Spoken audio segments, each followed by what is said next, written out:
De lá se tornou, além de estagiária e depois advogada, tornou-se coordenadora da área tributária e empresarial, não é isso, Carol? Isso, eu iniciei no Usalas, né, em 2014, no finalzinho do 8º período, mais ou menos, onde me surgiu a oportunidade de estagiar. Estagiei na área trabalhista, mas desde a faculdade eu sempre tive um olhar diferenciado para o direito empresarial, até porque eu via que aqui em João Pessoa, apesar de nós termos muitas empresas e grandes empresas, a gente não tem muitos advogados especialistas na área.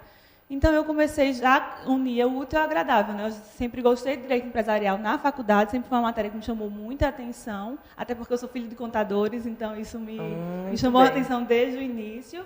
E aí eu fazia trabalhista, que também é muito importante para o direito empresarial, porque o direito empresarial ele não anda só. Ele anda com vários outros direitos, o direito trabalhista, o direito tributário são os que são mais unidos a ele. Sim. Então, eu fiz a minha pós em direito empresarial e aí me surgiu a oportunidade de migrar para o direito tributário, onde ele anda mais juntinho ali, né? A questão societária e tudo mais, rearranjo societário, a questão das holdings, enfim. E aí eu comecei a trabalhar no setor tributário e hoje eu sou a coordenadora do setor. Muito bem, Carol. E um setor, viu, que pega cada carrego, vamos dizer assim, carrego, está no leilão, tira de leilão, isso. Saiu do simples, bota no simples. Porque infelizmente a gente ainda tem a cultura de procurar o advogado só quando o litígio já está posto, né? Só quando ele já tem um grande problema. Hoje a gente tenta mudar a cultura de se procurar o advogado para ele fazer um consultivo para que aquele problema tão grande não chegue.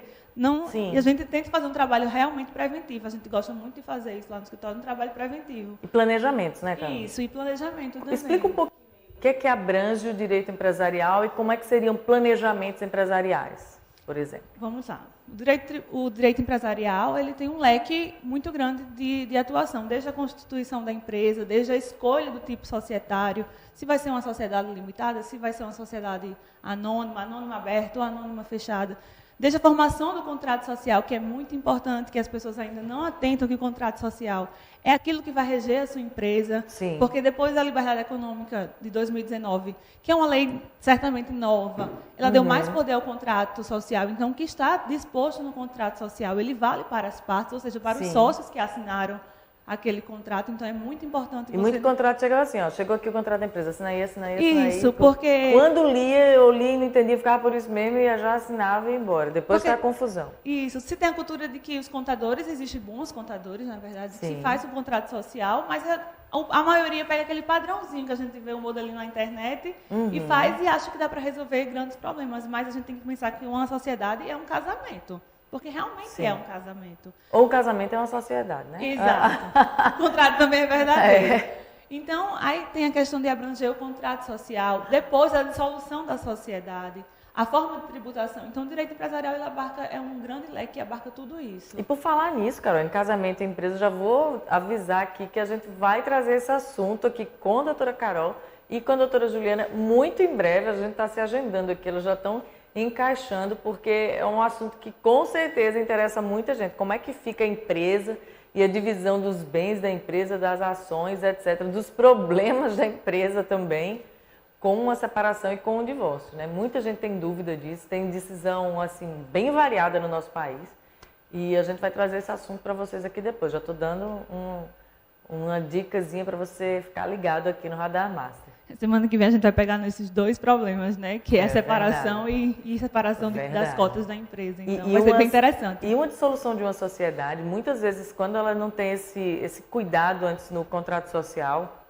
ou na própria gestão, ou no planejamento, em vários aspectos, ela pode trazer um rompimento tão dramático ou mais dramático do que rompimento e casamento. Exatamente. Já vistes alguns, né? Já vivemos alguns, já atuamos nisso. Já atuamos bastante em uns e realmente é bem desgastante. Eu acredito que é mais desgastante ainda do que um casamento. Né? Porque a sociedade existe afeto também, existe emoções envolvidas. A confiança. A confiança, exatamente. Também existe, a gente já viu que é complicado mesmo. Então, fala um pouco sobre planejamento. Você já começou a falar do planejamento a partir da Constituição da sociedade, né? Escolhendo o tipo societário. Quais seriam os tipos societários que tem hoje permitido no nosso ordenamento jurídico? Porque não dá para inventar. Tem que seguir um daqueles tipos para poder ser registrado na junta comercial. Exato.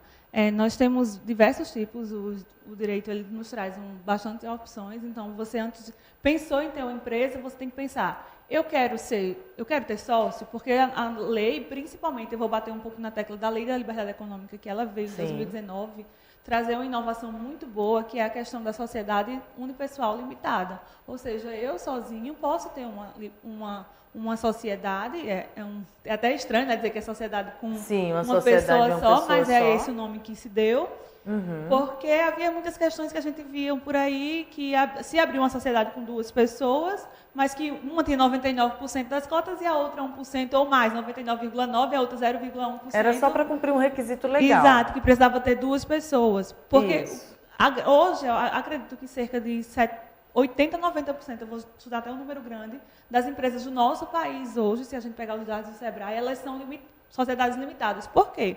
Porque é uma sociedade mais simples, né? Uma sociedade que nos permite...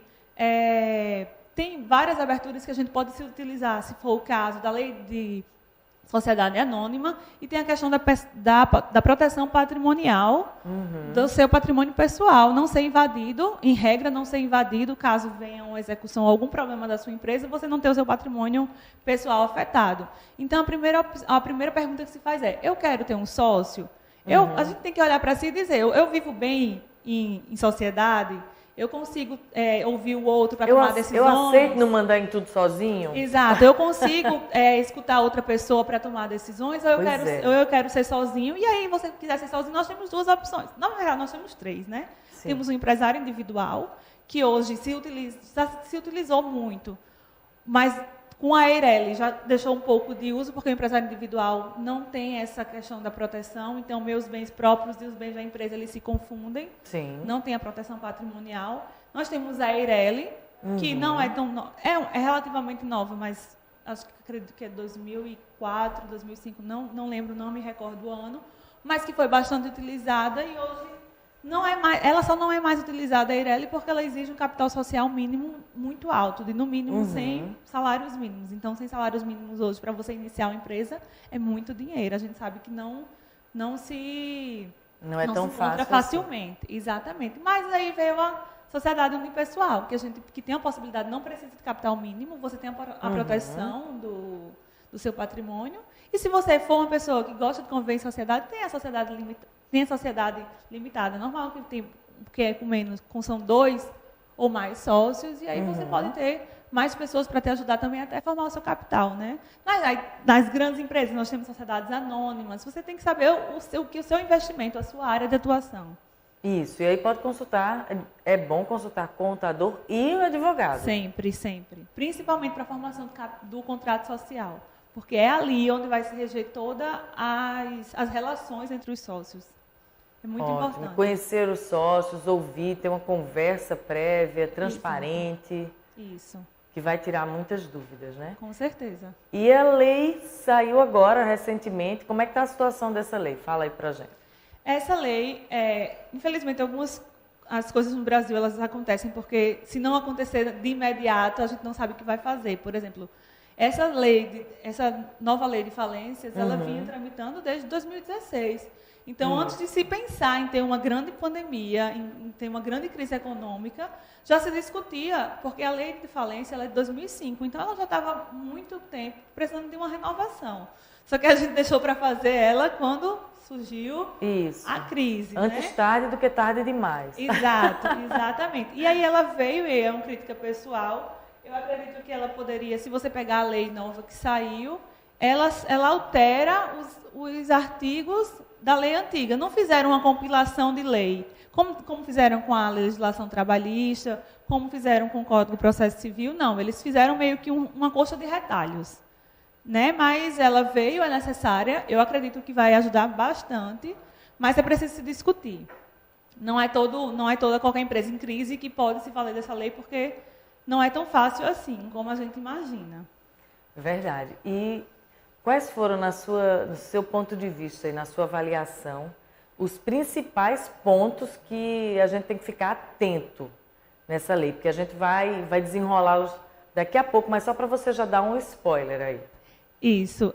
As principais inovações da lei, que eu acredito que foram bastante positivas, foi Ela trouxe a parte do Código de Processo Civil, que é a questão da mediação e conciliação no bolso da recuperação judicial ou da recuperação extrajudicial. Uma maior negociação entre as partes, que é isso que se busca o empresário que está com dívidas, né? Ele quer tanto prazo como uma forma de negociar melhor. Então, e o que é recuperação judicial? Para o nosso telespectador entender. Pronto, essa é uma excelente pergunta, né, para as pessoas entenderem o que é uma recuperação judicial. Eu costumo dizer que uma recuperação judicial é um instituto que a nossa lei permite, né, que o nosso ordenamento jurídico traz, como uma forma da empresa se soerguer. Então, se tem uma empresa em crise, mas ela ainda é viável, ela está passando por um momento de crise, ela não está em crise e vai fechar as portas, não, ela está em crise, mas ela ainda tem patrimônio, ela tem uma forma de obter renda, ela pode se valer do Instituto da Recuperação Judicial. E o que é isso, a grosso modo, né, para que as pessoas possam entender? A recuperação judicial é um pedido, tanto que é um processo diferente, porque é um processo que não tem réu, né? A empresa, ela é requerente, a empresa que está com dívidas, a devedora, ela faz um pedido ao juiz e diz: juiz, eu estou com essas dívidas. Faz a demonstração das dívidas, a quantificação das dívidas e diz: mas eu tenho condições de nesse prazo, nesse período, pagar todas as minhas dívidas e saldando aos poucos, conforme esse plano que eu irei apresentar, essas dívidas. Então, o juiz vai analisar os requisitos para ver se aquela empresa realmente ela tem viabilidade econômica. Então, a análise do juiz é saber se aquela empresa, de fato, ela tem a viabilidade econômica. De fato, ela vai, daqui a um tempo, se reerguer e voltar ao seu rumo normal, como se fosse a empresa de antes. Que nunca passou sem sequelas, quase, né? Exato, que nunca passou às vezes com alguns parcelamentos maiores do que antes, com alguns compromissos mais pesados do que antes, mas que não morra, que volte aí para o mercado, para a ativa e continue mantendo emprego, gerando renda, gerando riqueza. Isso. E qual é o grande ápice da recuperação judicial, que é o que os empresários procuram, né? Eles querem, como eu disse, o empresário que deve, ele quer um prazo e ele quer uma forma diferente de negociar. Então, a recuperação judicial, quando o juiz diz, não, essa empresa, que ele olha os documentos tudo bem direitinho, que olha a análise contábil, fiscal, ele diz, não, essa empresa realmente ela tem condições de se salvar. Então, ele dá uma pausa nas execuções.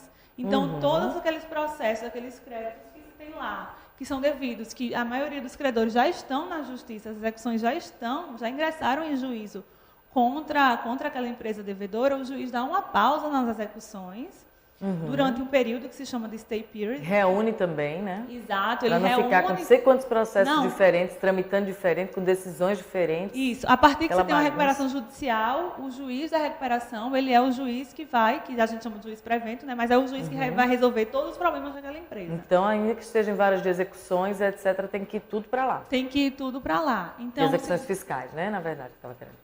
Então, se tem uma execução trabalhista, por exemplo, se dá uma pausa durante um prazo de 180 dias. Então, essa nova lei de recuperação judicial e falência, ela veio trazer que a outra lei era silente, mas o STJ, né, o nosso Superior Tribunal de Justiça, ele já vinha entendendo que havia possibilidade desse prazo de 180 dias se prorrogar. Antes a lei era silente, na verdade a lei proibia essa prorrogação do prazo, porque ela via muita parte do credor, né? Sim. Então, hoje não, se pode prorrogar por igual período, desde que fique comprovado que a empresa não teve culpa na aprovação daquele plano que ela apresentou, do plano de pagamento. Porque, às vezes, mesmo tentando beneficiar o credor, nem o credor conseguia, porque a empresa parava, ficava sem conseguir funcionar. E a gente vai continuar esse assunto, viu? Você que está ligado aí, se você não estiver entendendo alguma coisa, manda aqui pergunta para a gente, a doutora Carol responde também para vocês. E a gente vai fazer um intervalo, mas é bem rapidinho. E a gente volta já já, que ainda tem muita pergunta, muita explicação para trazer para vocês aqui sobre essa nova lei de falência. Intervalo e até já já.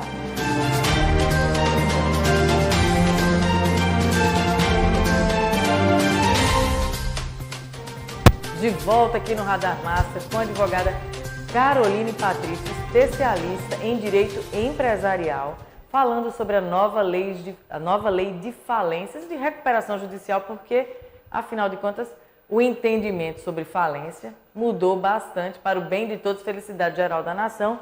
O objetivo é que as empresas se recuperem, continuem trabalhando, continuem gerando renda, recebendo renda também, faturando, para poder pagar os compromissos. Não fecha, ninguém recebe nada, não tem mais empresa, e aí a confusão é muito maior. E a doutora Carolina está aqui explicando para a gente. Carol, me diz uma coisa, quem é que pode, como é que se organiza isso? Quem pode requerer, né, essa falência? Como é que pode se fazer um plano de recuperação? Como é que a gente pode incluir também o produtor rural nisso? Vai soltando as informações aí de acordo com a sua organização. A questão da recuperação judicial, né? A gente não pode imaginar que para um problema tão grande, que é uma empresa em crise, se venha uma solução simples. A solução também ela é complexa. Então, a gente tem que pensar o quê? Que não é toda empresa que pode pedir a recuperação judicial ou fazer uma recuperação extrajudicial, né? Na caso da recuperação judicial, porque é um processo caro, não é um processo barato.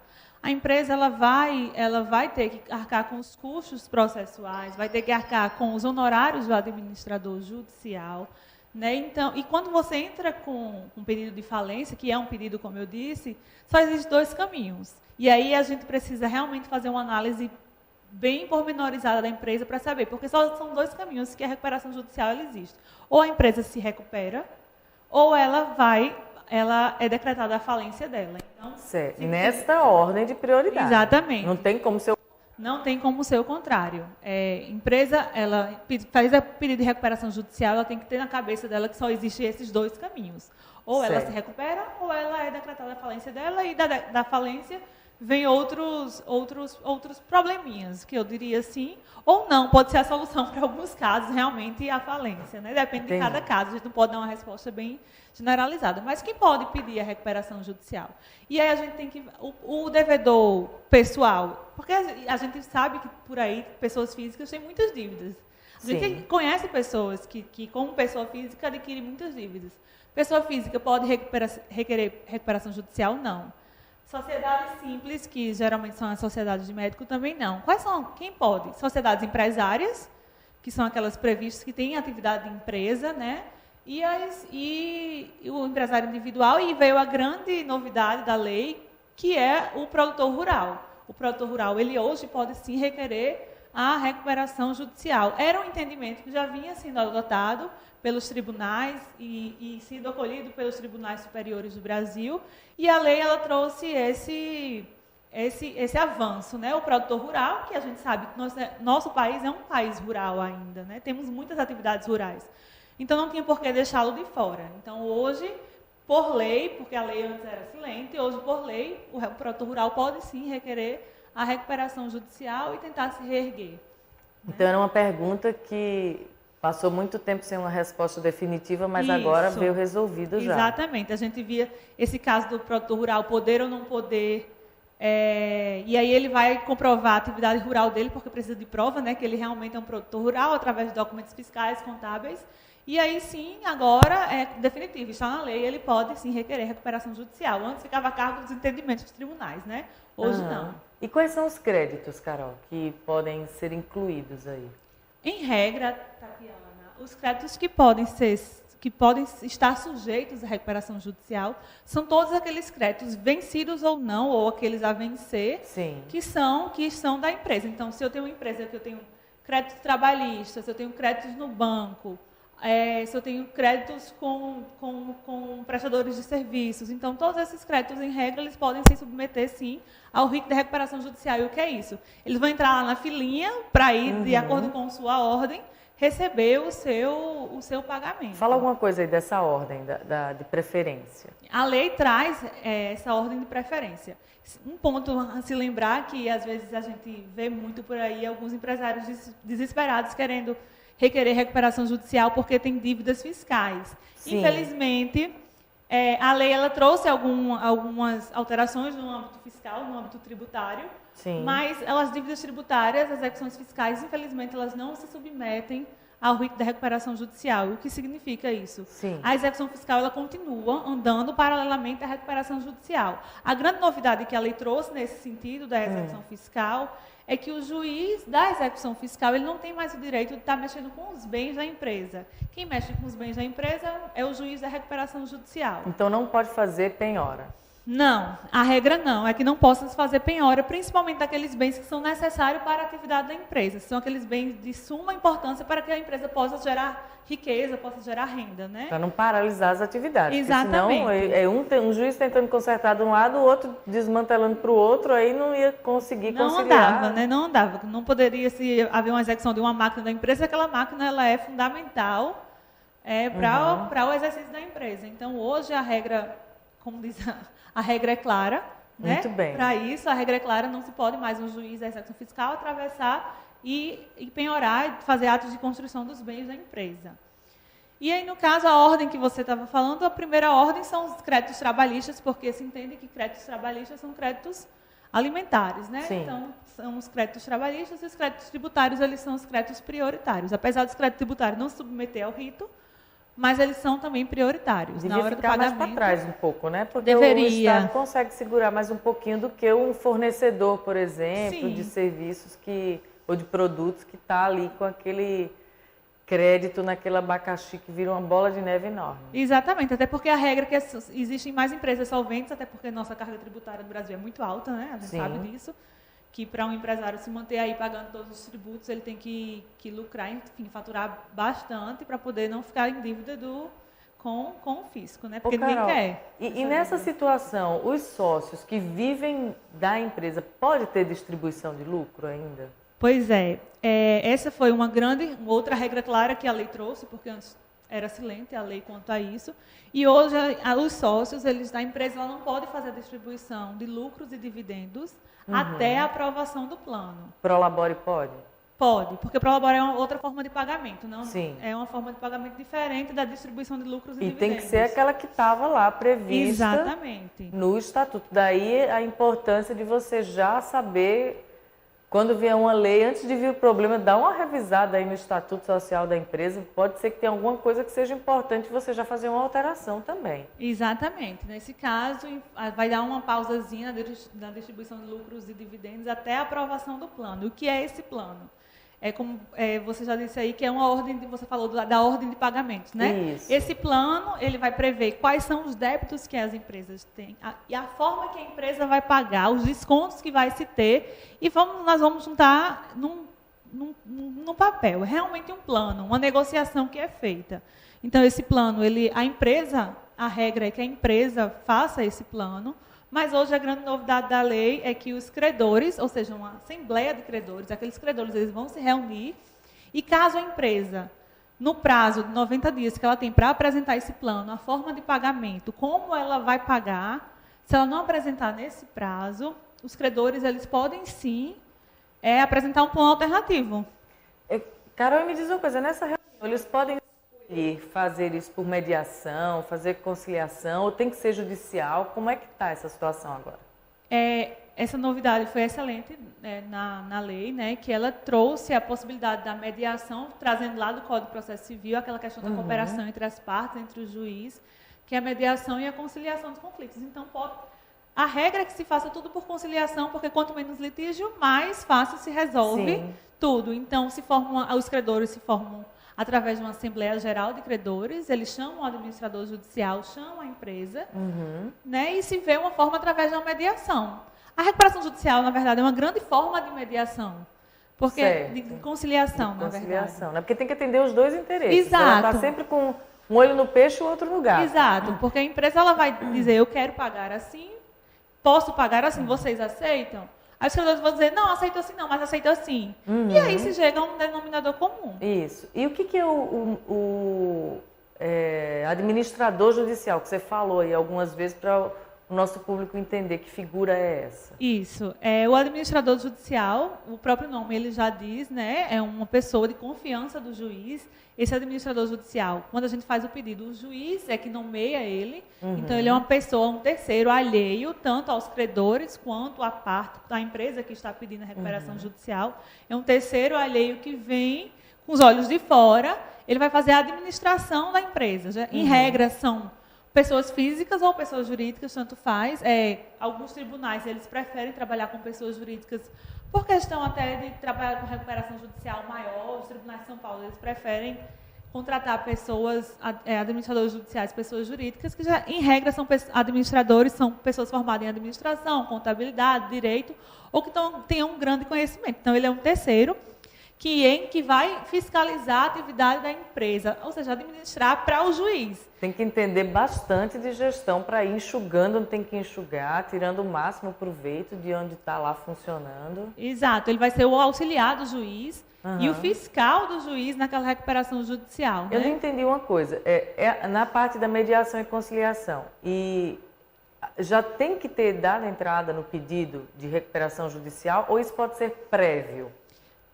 É uma excelente pergunta, porque hoje a lei permitiu você requerer uma tutela de urgência. O que é isso? A liminar que a gente ouve falar por aí, né?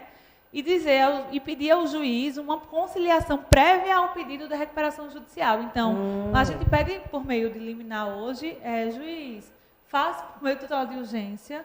Vamos fazer essa conciliação, a reunião dos credores. E o juiz Antes participa, não, ele só autoriza você Ele a só fazer. autoriza. Eu só quero fazer uma reunião aqui com os credores, fazer uma assembleia prévia ao pedido de recuperação judicial, porque eu quero ver se realmente a recuperação judicial vai ser viável para mim, né? Então, se permite hoje que se faça esse pedido. E, obviamente, são para as empresas que ainda não pediram a recuperação judicial. Né? E aí elas fazem uma ata dessa assembleia, se organizam direitinho Exato. lá e depois encaminham o resultado para o juiz. Isso. E já vem ali, já sai com meio caminho andado, né? Porque já se tem uma discussão mais ou menos de como vai ser a forma de pagamento e como a empresa vai se reerguer. Então, e aí seria nomeado esse administrador judicial, logo com esse mesmo ato, né? Se pede a autorização para a Assembleia e a nomeação. Exatamente, porque o administrador judicial ele é os olhos do juiz na questão da recuperação judicial, né? E ele tem grandes responsabilidades, inclusive a lei hoje ela atribuiu uma responsabilidade muito maior, que é ele atestar a veracidade dos documentos contábeis da empresa. Então, ele não pode só dar uma olhada por cima, ele vai ter que atestar. Tem que entender de auditoria contábil também, de balancete. Tem que ser uma pessoa bem preparada. Tem que sim, tem que ser uma pessoa muito preparada. Ele assume pessoalmente essa responsabilidade pela idoneidade dos documentos. Exato. E ele é uma pessoa, e ele é responsável. Existe um capítulo lá na lei, né, que traz diversos artigos dizendo quais são as atribuições e quais são os deveres e os direitos do administrador judicial e quais são as responsabilidades que ele vai levar caso ele não cumpra com aquele cargo que lhe foi confiado, né? E além dessa figura também tem outra figura que é do depositário fiel. Isso. Que continua. Na verdade, o depositário fiel é aquele que está guardando os bens da empresa por enquanto, né? Ela pode ser o próprio dono, pessoa física, por exemplo. Isso, exatamente. Que está ali e se farrapar pode ser responsabilizado também. Isso. Né? Tá complicado, pode ser responsabilizado. E a questão da mediação mesmo. e conciliação, ela tanto pode ser prévia, que é uma novidade que a lei trouxe, ou no curso do processo.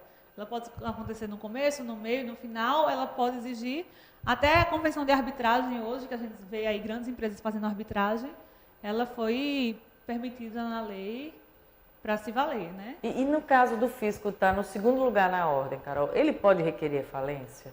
Exatamente, esse foi porque a lei ela trouxe alguns benefícios e trouxe esse grande problema aí, né? O fisco hoje, antes ele não poderia, o fisco não era parte legítima, que a gente chama assim, né? Para requerer a falência. Quem era uma parte legítima para requerer a falência?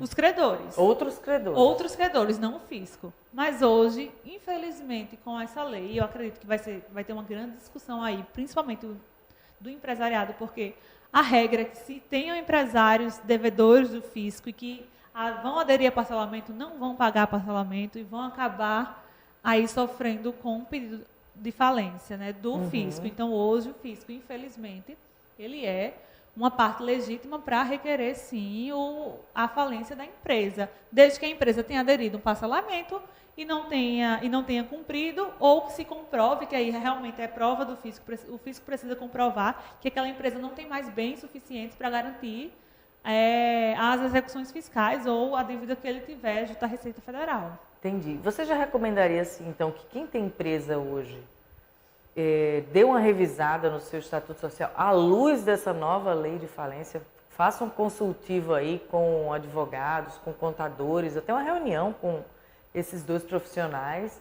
Sim. Se for, e principalmente essas empresas, porque é muito difícil hoje a gente não ver uma empresa que não está sofrendo com essa crise, né? Antes de vir, eu estava me preparando até para a entrevista e vendo as novidades que tinham surgido por aí, porque a lei ela vem sendo discutida há muito tempo e de repente ela chega. Então o Sebrae, do ano passado para cá, que foi um ano de pandemia, né, um ano atípico, se confirmou que em torno de 600 mil empresas elas fecharam suas portas, micro e pequenas empresas, ou que estão aí bastante abaladas. A gente não sabe quando vai se reerguer ou se irão se reerguer, né?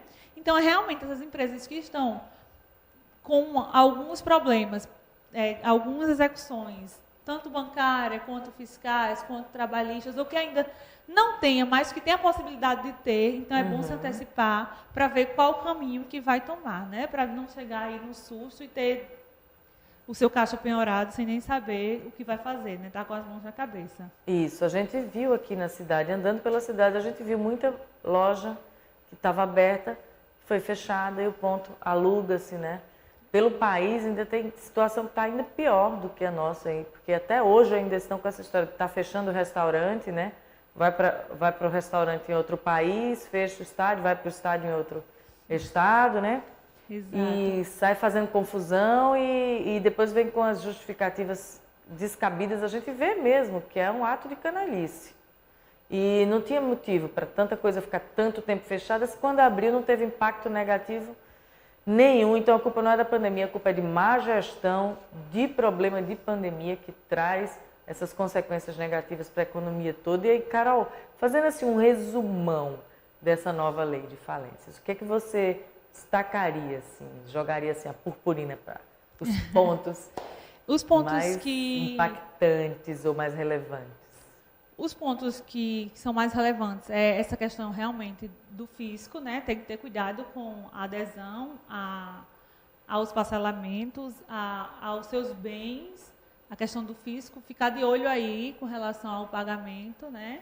Ficar também, a possibilidade de você requerer uma recuperação judicial, previamente você tem uma conversa com seus credores, né? Então, são essas duas grandes mudanças aí que eu destacaria, que é a possibilidade de você fazer um pedido prévio, né, de uma tutela de urgência, uma liminar, de ver, credores, vamos conversar aqui para a gente requerer uma recuperação judicial.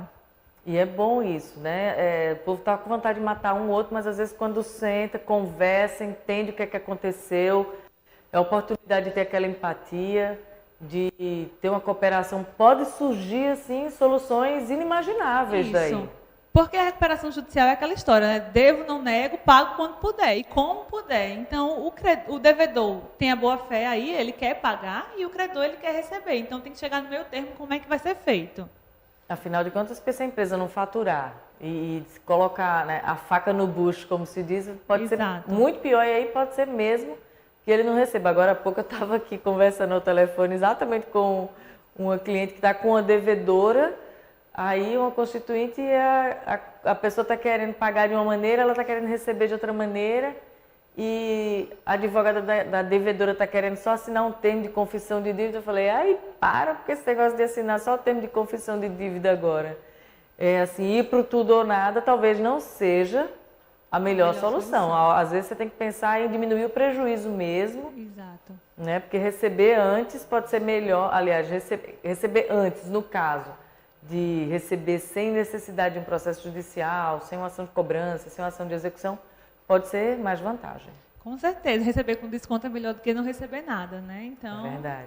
É melhor abrir aí um pouquinho e... É aquela história, justo não é, mas vale a pena? Isso, exatamente. É uma frase que eu gosto de falar quando alguém está nessa situação de mas deve, mas eu fiz, mas eu gastei, mas eu investi. Não é justo.